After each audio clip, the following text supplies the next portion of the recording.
Hello friends, வீடியோக்கு போறதுக்கு முன்னாடி நீங்க இன்னும் தமிழ் டெக் அண்ட் மிஸ்ட்ரி சேனலை சப்ஸ்கிரைப் பண்ணல அப்படினா கீழ இருக்க ரெட் கலர் சப்ஸ்கிரைப் பட்டனை கிளிக் பண்ணி எங்க சேனலை சப்ஸ்கிரைப் பண்ணுங்க and பக்கத்துல இருக்க பெல் ஐகானை கிளிக் பண்ணுங்க அப்படினா எங்களோட நோட்டிபிகேஷன் உங்களுக்கு உடனுக்குடன் வரும்.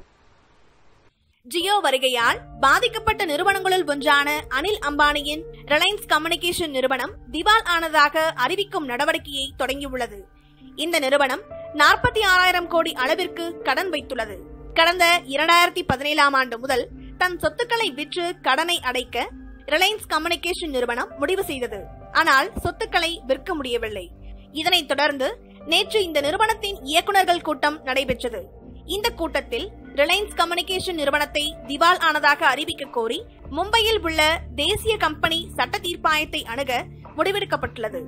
அதன்படி நிர்ணயிக்கப்பட்ட 270 நாட்களுக்குள் கடன் அடைக்கப்படும் என்று அந்த நிறுவனம் அறிவித்துள்ளது. கடந்த செப்டம்பர் மாதத்தில் ரிலையன்ஸ் கம்யூனிகேஷன் நிறுவனம் தன் சேவையை முற்றிலும் நிறுத்திக் கொண்டது. மேலும் ரியல் எஸ்டேட் வர்த்தகத்தில் கவனம் செலுத்தப் போவதாகவும் அறிவித்தது. இந்த நிறுவனத்திற்கு 40 வங்கிகள் மற்றும் 40 நிறுவனங்களிடத்தில் கடன் உள்ளது. 25,000 கோடி மதிப்புள்ள சொத்துக்களை விற்க முயன்றும் பல்வேறு காரணங்களால் விற்க முடியவில்லை.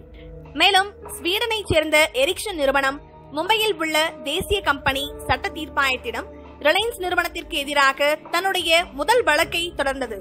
இந்த நிறுவனத்திற்கு ஆர் கம்யூனிகேஷன் நிறுவனம் 975 கோடி ரூபாய் பாக்கி வைத்துள்ளது. இந்த நிறுவனத்திற்கு எஸ்பிஐ, யூனியன் வங்கி, கனரா வங்கி, ஐடிபிஐ, HSBI வங்கிகள் மற்றும் சீன மேம்பாட்டு நிறுவனம் ஆகியவை கடன் கொடுத்துள்ளன. ஒரு காலத்தில் தொலைத்தொடர்பு துறையில் கொடிக்கட்டி பறந்த ரிலையன்ஸ் நிறுவனம் தற்போது கடனில் மூழ்கி திவாலாகும் நிலைக்கு வந்துள்ளது குறிப்பிடத்தக்கது. அதேபோல இந்திய பாதுகாப்பு துறைக்கு முக்கியமான ஒன்றான ரஃபேல் விமான உற்பத்தி பொறுப்பு இவரிடமே ஒப்படைக்கப்பட்டுள்ளது என்பதும் குறிப்பிடத்தக்கது.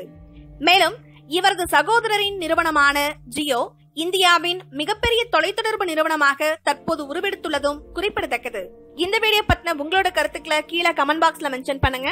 கீழே இருக்க ரெட் கலர் சப்ஸ்கிரைப் பட்டனை கிளிக் பண்ணி எங்க சேனலை சப்ஸ்கிரைப் பண்ணுங்க அண்ட் பக்கத்துல இருக்க பெல் ஐகானை கிளிக் பண்ணீங்க அப்படின்னா எங்களோட நோட்டிபிகேஷன் உங்களுக்கு உடனுக்குடன் வரும். தேங்க்யூ.